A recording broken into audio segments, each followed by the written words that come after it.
మొత్తం కలిపేసుకోవాలి. ఇప్పుడు ఎండుమిర్చి వేసేసుకోవాలి. మనం కారం వేసుకోకూడదండి, దీనికి పచ్చిమిర్చి ఎండుమిర్చి కారం సరిపోతుంది.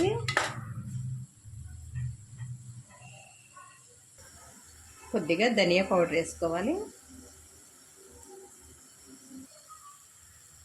ఒక చిన్న గ్లాసుడు వాటర్ పోసుకొని ఒకసారి కలిపేసుకొని మూత పెట్టి ఉడికించుకోవాలి.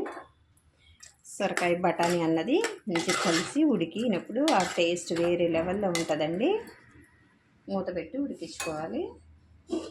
ఒక 2 నుంచి 3 సెకండ్లలో ఉడికిపోద్దండి.